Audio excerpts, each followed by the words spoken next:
In today's video, I'm going to show you how to remove creases on roof lining material. This is especially handy if you've got it received through the mail because they usually have one fold line down the center to be accepted, say, through Australia Post, which only allows 110 centimeters in the package. And some of these methods I'm going to run through with you guys is just the handheld steamer, the upholstery skewer, and then also some simple methods like applying heat through just the environment, like leaving it out in the sun, also installing it back into the car and just waiting for the car to warm up, maybe parked out in the sun or with the heaters on.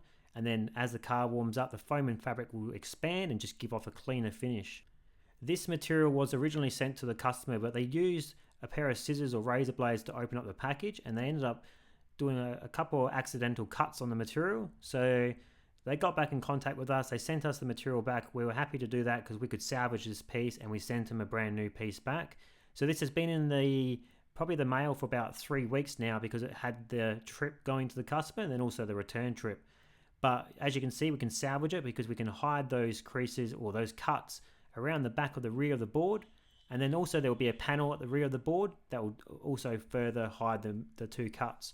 So when you do get our mail packages from the headlining materials sent to you, you also get the thank you card and a little scrub down pad. We suggest to use that little scrub down pad because what you can do with this is after you've used the appropriate glue, you want to be basically pushing down on the material to ensure you've got really good adhesion to the board. And that's important before using, say, the steamer. So before you even go ahead and even use a steamer or applying heat, you want to make sure you used heat-resistant glue, and you also want to make sure you've pushed down on the material to make sure you've got good adhesion to the board. And then that way, any of these steps that I'm going to run through with you guys are not going to be compromised because maybe the wrong glue's been used or the way it's been applied has been incorrect. The glues that I do suggest would be the one that we do sell, the T65 Tensor Grip. There's also the Permatex that we have available through our affiliate links, and also the same goes for the 3M76. So the first method we're going to dive into is using an upholstery skewer. You're basically penetrating the material and lifting and shifting the foam layer underneath the fabric itself to hide any shadows on the visible layer, and what that will do will start to reduce the look and appearance of any creases, dents, and pretty much any imperfections on the actual visible side. So the most important step here is not to lift too shallow and accidentally pull the material.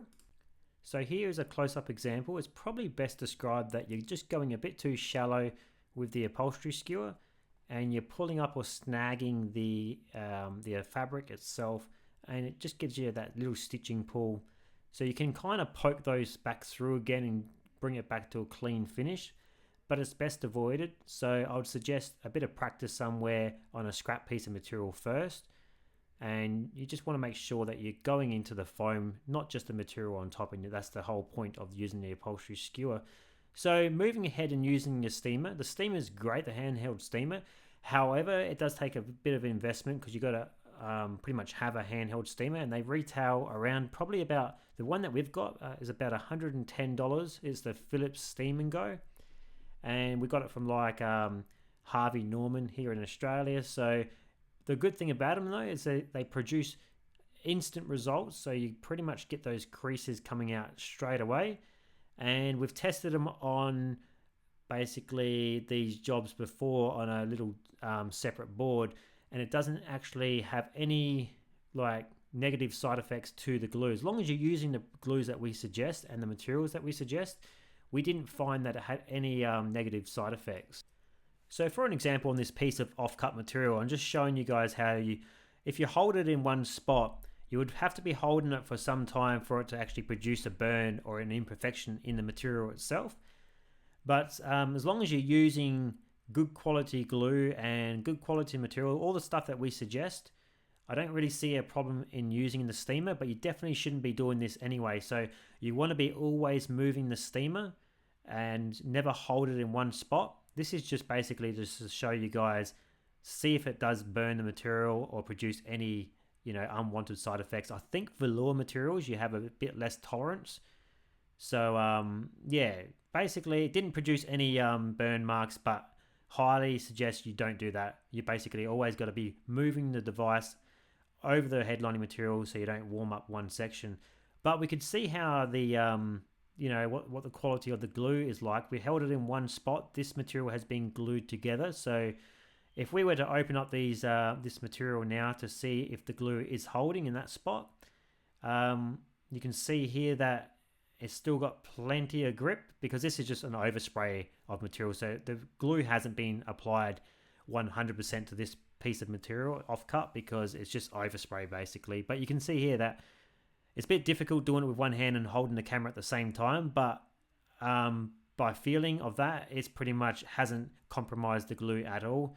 And we've done this method on a few jobs now, and we've never had an issue. So I would suggest the steamer is a great option to use to get rid of any creases and imperfections in the material.